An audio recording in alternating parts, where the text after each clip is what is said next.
Bali siya ma'am, bali kami, gikan sa ang pangalan sa company, Verminator Pest Control Services. Bali ang atong office sa Marpori Heights, Ledesma Village. Ang atong chemical nga gamiton para sa termite treatment is Steadfast. AC na siya, odorless form na chemical made in Germany. Tapos napunta A3 powder bait nga i-inject na to sa electrical outlets, mga panel boards sa electrical, then sa moldings. Then kanang Steadfast nga liquid form na chemical mo na itong gamiton para i-cordon ng building, kining balay through injection. Kaya existing naman nga balay, bali mag-drill ta, gamit to drill, tapos magbutang tag injector dito sa hole, tapos dito na to iagi ang chemical nga liquid.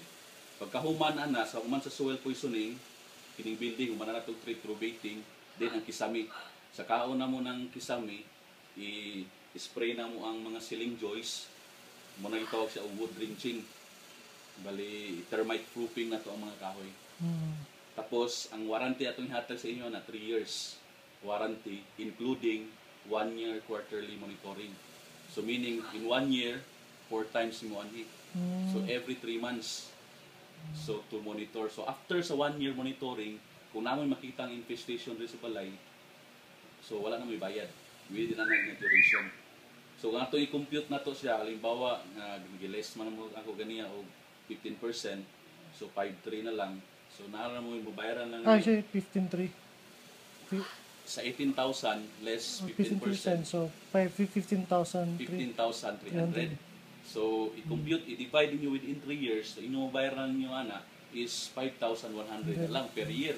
So, dili na mo lugi. Tapos, wala man ako gi-appeal sa inyo ang kuan, ng transportation na ito pag-long na rin. Kaya ako lang yung kuan, magpahalipay ako na ito sa inyo. So, kaya lang siguro, akong ikuan sa inyo. So, ano pangutana siguro sir?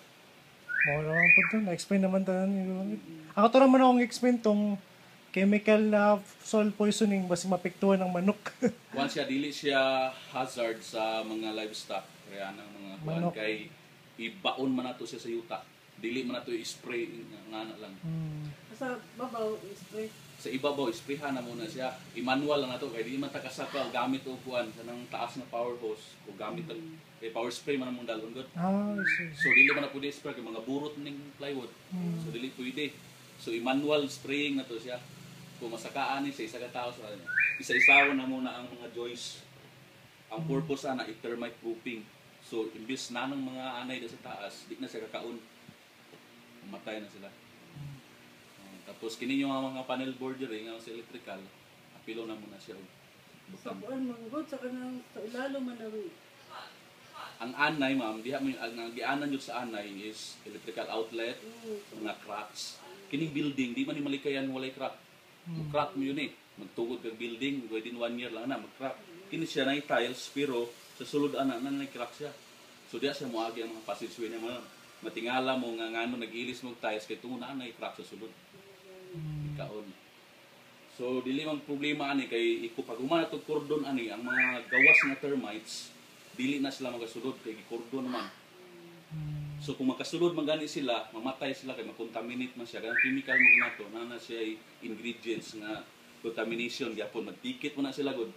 Libo mo na sila, millions nga na sa yuta. Kung magdikit sila patay pag igos chemical.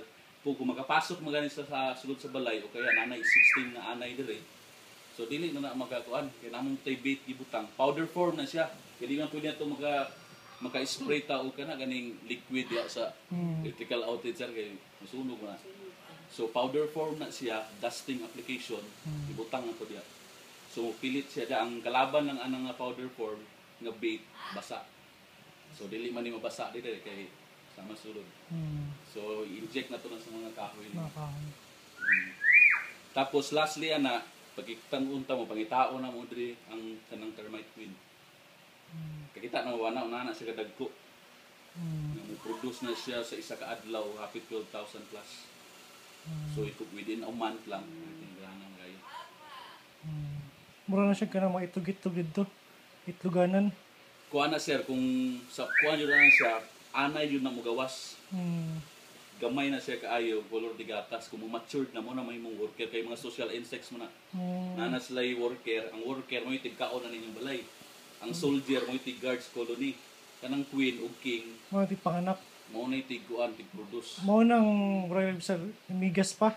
oo gana Mga migas. tapos kapantay mo na maglupad sa mga suga Mo na sa kanay na. kana anay na mo na yung mga secondary termites isa rin makasurvive na nila ma'am bali ang makasurvive ana halimbawa ang queen gani na sa palibot kung na-mount kung dili na gani na sa mo produce di na productive gani di na mo produce og egg patyo na nila ipupuli tong mga secondary termites Kumurag mo din ang mga puti. Makabantay ko na tigtugnaw.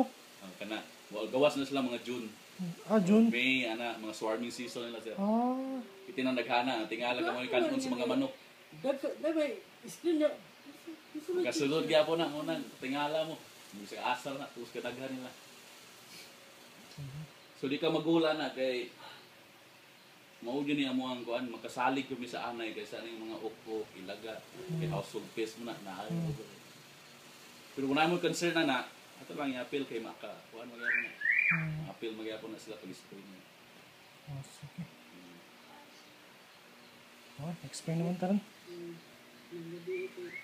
iingna lang si sir ana ma'am bali kuan lang tapos i-contact lang na ko sir kung Sige, boss. Sige, boss. kay naman tayo service agreement Murag contract. kontrata Sige. kay di man illegal ato Sige. Sige ma'am